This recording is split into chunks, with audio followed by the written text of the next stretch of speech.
In just a few days, Donald Trump and Joe Biden will be debating in a CNN-hosted debate.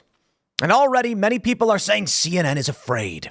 One of my favorite headlines coming out of the AP is that, can Joe Biden perform? And can Donald Trump be boring? And I'm like, wow, that's a headline. They expect Joe Biden to fail, and they expect Donald Trump to entertain. I think that is a reasonable assessment. But now we've got questions about whether or not Joe Biden will be hepped up on goofballs, as we all suspect. And there is some speculation that he's on uppers. And I think that's a fair assessment. I mean, when even the AP is saying, can this guy really perform? Well, they got to be giving him something, right? Well, here we go, my friends. The story this morning happened this morning. CNN cuts off interview with Trump press secretary for trashing debate moderator. I take issue with that headline. I don't believe that it was trashing the debate moderator. It was pointing out that Jake Tapper, who's going to be, the presumption is he's moderating, has compared Trump to Hitler on many occasions. Now, how do you expect of a fair debate if that's the case? Now, look, if someone asked me to moderate a Trump-Biden debate, I think it's fair for me to be like, why? I think Joe Biden's brain don't work, and I've insulted him. You got to get somebody who's like not in the spotlight, who's just kind of like, yeah, let's try and be fair about this. I think it's reasonable to say if I'm biased and I don't like Joe Biden, I don't moderate a debate. But here we go. Wait to see this video. This is actually hilarious. CNN cuts off interview with Trump press secretary for trashing debate moderator. This is Cassie Hunt abruptly ending a live interview with Trump's press secretary Caroline Leavitt on Monday. After the spokesperson questioned a moderator in the upcoming debate, Hunt had asked Leavitt what to expect from Joe Biden ahead of the first live televised presidential debate of 2024, scheduled June 27th. This one's going to be fun. We're doing a watch party, commentary, and laugh riot here at Timcast IRL. In reply, Leavitt said, well, first of all, it takes someone 5 minutes to Google Jake Tapper, Donald Trump, to see that Jake Tapper has consistently, and Hunt interrupts, says, I'm going to stop this interview if you continue to attack my colleagues. Attack. That's pathetic. That's really sad. CNN is so desperate. When Leavitt responded, I am stating facts, as your colleagues have stated in the past, Hunt cut her off and ended the interview. Hunt later posted on X about the exchange saying, you come on my show, you respect my colleagues, period. I love it. Well, I have the video for you, and we got the responses. Jack Posobiec tweeted this out. This is the clip from the show. Breaking, CNN host @Cassie cuts off Trump spokeswoman Caroline Leavitt the second she brings up Jake Tapper spending years comparing Trump to Hitler. This is a preview of how CNN will act during the debate. Oh, boy. 44 seconds for your enjoyment. It takes someone 5 minutes to Google Jake Tapper, Donald Trump, to see that Jake Tapper has consistently stop this interview if you're going to keep attacking my colleagues. Adolf Hitler. Ma'am, I'm going to stop this interview if you continue to attack my colleagues. I would like to talk about Joe Biden and Donald Trump, who you work for. Yes. If you are here to speak on his behalf, I am willing to have this conversation. I am stating facts that your colleagues have stated in the past. Okay, now, I'm sorry, guys. We're going to come back out to the panel. Caroline, thank you very much for your time. You are welcome to come back at any point. She is welcome to come back and speak about Donald Trump, and Donald Trump will have equal time to Joe Biden when they both join us now at later this week in Atlanta for this debate. Wow. Do you see how she got all flustered and was like, join us now for later and this week? It's kind of wild. Caroline Leavitt didn't do anything. She's like, Jake Tapper called Trump Hitler, and then she's like, if you dare attack my colleagues, I will end this. And she's like, I'm just saying, that's it. Now, anyway, Caroline tried to move on. But here's the real issue. You wonder why something like this happens? CNN is terrified. Their ratings are in the gutter. Actually, let's do this. I haven't done this in a while, but this, we could do this. Ad week. What do we got here from Ad week? Friday, June 14th's ratings. And let's see if we can get the... no, I think Ad week's going to try and block me from it. All right, well, I can see it right here. Oh, my God. Holy crap. If this... Take a look at this. Key demographic viewership for their primetime audience. This is absolutely insane. Ladies and gentlemen, I got to point this one out. Jake Tapper, 74,000 74,000. Holy crap. I didn't realize it was that bad. Look at this, 9 p.m. CNN, 56,000 people. Yo, what? Wow. Timcast IRL hits like 3.2 million across all of our metrics. That's absolutely insane. I don't know about, wow, man. It's a different format, to be fair, right? So because we're VOD, video on demand versus live, we're going to get better play. But we do, that's absolutely nuts. We are beating their primetime numbers. So when let me do some quick math. When we're live, I think at night live, we do about 300K, predominantly key demographic viewers on Timcast IRL, but it's split up over 2 hours. Now, most of it is the first hour and a half because the last half hour is the super chats. So for about an hour and a half, we're getting around 300K. And yeah, I remember when it was like, I'd pull up CNN's ratings and it would be 500, 600 or millions. Now, to be fair, you take a look, total live viewership, and we can see that it's comparable. It's comparable. Right? It's better than us. I think in the long term, because we're on-demand podcast, we're going to do way better. So the source gets 417,000 viewers in all age groups, which means, that's people over the age of 55 and older. And their average audience, I think, is like 65. Key demo matters. No, hold on. That's for money. That's for making money, which indicates this is the end of cable news, including Fox News. I mean, Gutfeld, he's getting, what is this, Friday night? 260,000 in the key demo. That's fantastic. That's great. I think it's indicative of, and he gets 2 million in the older age group, or this is for any age. That includes the key demo as well. This means 10 more years, these networks will have zero viewership. They're already going to be struggling with ads.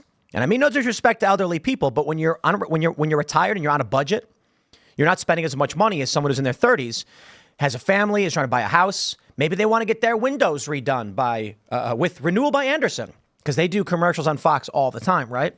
But that's mostly going to be targeting older people who are on fixed incomes and budgets. When these older people pass on, the average age is 65, so we're talking like 10, 15 years. No disrespect. It's just the reality. They're not going to be able to sustain these networks on these ridiculously low numbers. I'd be curious about their early morning numbers, but let's just be real. If their primetime shows are getting this low, what do you think? What do you think their early morning Monday show is going to be getting? 10,000? 20,000? Maybe in all age groups, 100,000? That's absolutely nuts. Well, MAGA tears into CNN after Trump press secretary cut off, afraid. Everyone knows the meme of Neil Patrick Harris putting his hand on the giant bug from Starship Troopers and saying, "It's afraid." Everyone loves it. Make America Great Again activists have slammed CNN for, we get it. But let's see, what do we got here? Rich Zeoli, a Philadelphia radio presenter who's interviewed Trump in the past, said, "Now that's just rude, CNN, throwing Carolyn Levitt off like that. Coward News Network. Oof." When asked what to expect of Biden, this is what she mentioned. Is that all they really have to offer? One guy said one thing. Well, okay, we'll take it. I mean, obviously, this is true. But here we go, ladies and gentlemen. I love this headline. Can Biden perform and can Trump be boring? Key questions ahead of high-stakes presidential debate. This operates under the assumption that Biden can't perform and that Trump can't be boring. I love it. Trump can't be boring. He just can't be. The dude is like, I don't know how to explain Donald Trump, but you get it. You know. X Factor, they call it. Whatever that is, Trump walks into the room and everyone is trying to run up to him and talk to him. Yo, it's the weirdest thing. It's the weirdest thing to be. I mentioned this. I went to Mar-a-Lago, a month ago or so. Was it a little bit more than a month ago now, I guess? And Trump's there. And I'm like, let Trump do his thing. I'm not one of those guys who's going to run up to somebody and be like, try and shake everybody's hand and beg. But the amount of people that want to meet this man, he walks in the room and like a magnet, everybody is just being sucked over to him. and he knows it. That's who he is, and they all want to talk to him. Here's the weirdest thing. What can Trump do for you? This is the honest question I have about this gravitas. For what reason do you want Trump to know that, like, you bought a new car or that you're working on a new project? Like, what do you think is going to happen? I mean, this is an honest question. When the people rush up to him and they're like, I just want to let you know I'm a big fan. I work in, water desalination in this plant. It's like, great. That's awesome. Thank you. It's like they just want Trump to know. They need him to know that they're working on something because there's something there. I don't get it. I don't get it. But I guess people really just are drawn to this man. He cannot be boring. I mean, he could try to be boring, but I kind of feel like if Trump went on the debate stage and just stood there and made a face, people would be laughing. Like, I don't know how he does it. Here we go. This is what the AP has to say. Rarely, if ever, has one candidate in a presidential debate had so much material to use against the other. Oh, my. Republican Donald Trump has been convicted of 34 felony counts with serious charges and 3 other indictments still pending. As president, Trump nominated 3 of the justices who voted to overturn Roe v. Wade, creating a backlash even in conservative-led states. And his sweeping second-term plans include promises of retribution against political enemies in both parties. Certainly sounds exciting. Yet the big question for President Joe Biden, fairly or not, is whether he has the physical and mental capacity at 81 years old to press the case against Trump.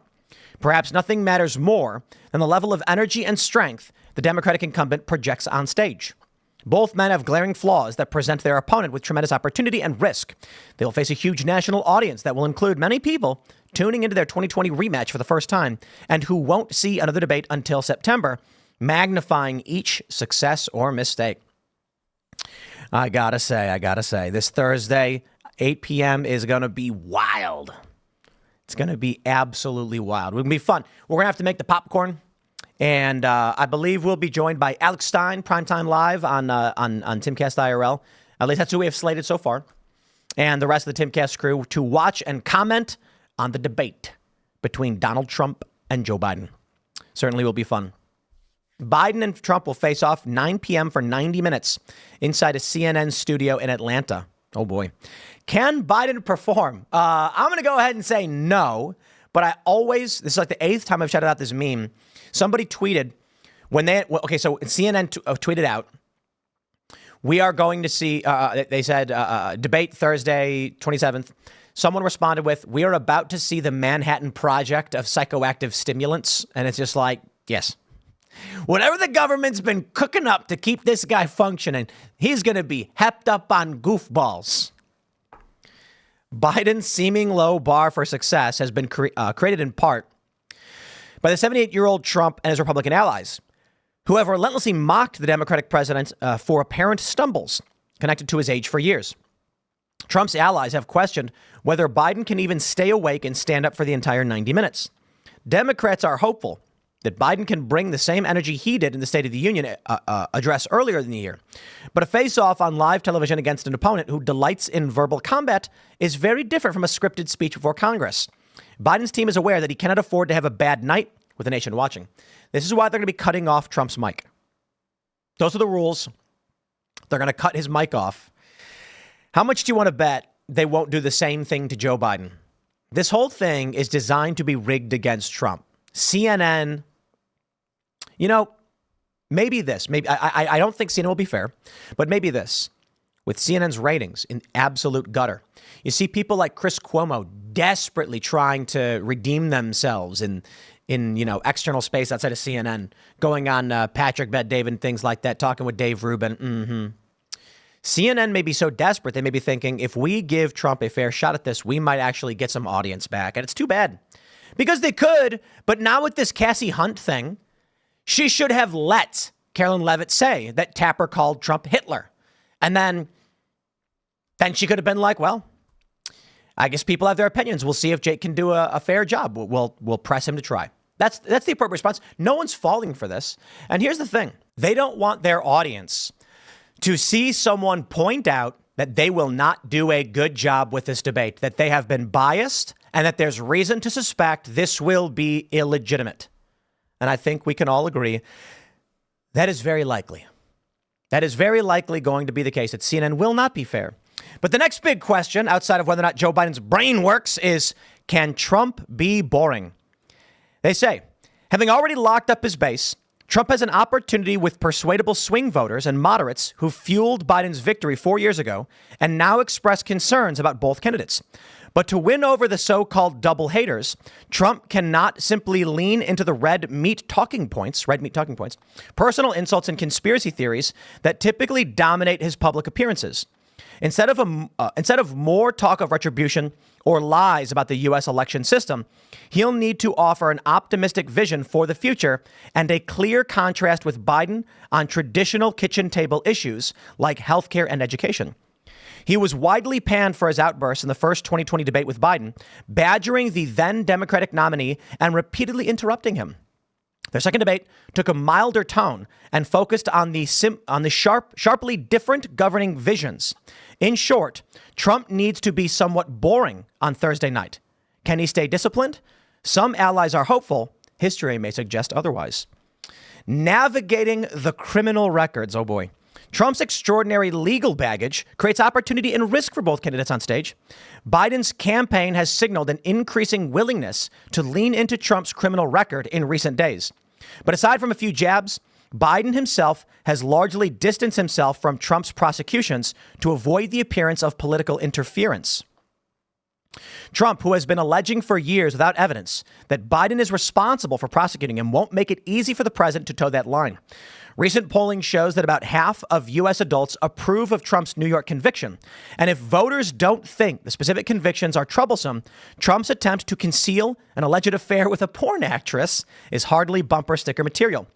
Meanwhile, Biden is aware that Trump may go after his son, Hunter, and as the then president did on the debate stage 4 years ago. Hunter Biden was recently convicted on 3 felony charges related to purchase of a gun while allegedly being addicted to drugs. Trump has also raised questions about Hunter Biden's foreign business dealings when his father was vice president. Muted mics and moderators. Oh boy. As is often the case, the moderators and the ground rules will shape the debate's outcome. Blah, blah, blah. We get it. Biden and Trump will debate at a CNN studio in Atlanta with no audience. There will be no opening statements. Each candidate's microphone will be muted, except when it's his turn to speak. This is not even a debate. This is why Timcast IRL does not do video conferencing. Because you do video conferencing, it's hard to rebut and have a hard conversation. So, if someone's talking and they say, you want other people to be able to interrupt. And a lot of people are like, don't interrupt, don't. This is the entire point. Conversations don't work very well when it's a 2-second delay over a Skype or a Zoom. And someone says, here's my opinion, with a pause. And the person says, okay, well, now here's my opinion. And then there's a pause. It's like, dude, what you want is for someone to say something. They make their point, and then someone goes, yeah, but hold on. And someone else jumps in like that. I know it might sound like a cacophony sometimes, but that actually is the raw of the conversation that you want to see. It's true. That's why a lot of people don't like the you can do Zoom and Skype, but it's hard because there's that slight delay. IRL is always better in real life. With them cutting off the mics, I don't see it. I don't see it being as entertaining or as like an actual debate. I just don't see it. But we'll see. We'll see. Rep. Ronnie Jackson, echoing Trump, cast doubt on Biden's upcoming debate performance. Jackson, Republican from Texas, who was Trump's White House physician until 2018, baselessly suggested that Biden might use performance-enhancing drugs. I love NBC because they're so full of it. Baselessly. I'm going to let that one stew for a minute. Come on. Even Democrats know this dude's not functioning that well. Okay, let's not play these games, right? Biden likely will be using performance-enhancing drugs. That's just it. Come on. Well, let's take a look. Let's take a look. There is still this question. This is from Trib Live. SE Cup says, Biden replacement theory, fact or fever dream. This is from a few days ago. It's from Friday. And she mentions Democrats are still stuck in denial and bargaining. They're offering up speculative, baseless, and in some cases, delusional hypotheticals to soothe their anxious minds. Talk of replacing Biden with someone like Michigan Governor Gretchen Whitmer or California Governor Gavin Newsom started way back in 2022. I don't know what happens. I don't know that they replaced Joe Biden, but a lot of people think this is it. this is the moment that they're going to have to, it's make or break. If Biden can't get the job done on stage, he's done.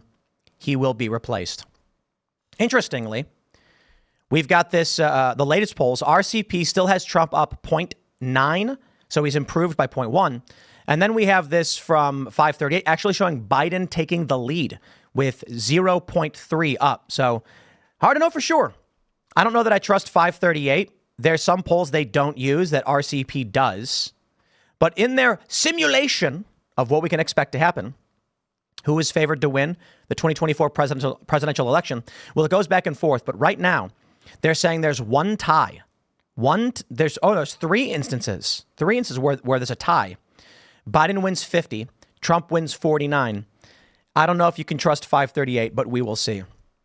In the meantime, if this is how CNN approaches this, that they're going to be shutting off microphones because they don't want people to hear the truth, that their network has accused Trump of being, at the very least, of being a modern Hitler, we will see. We will see.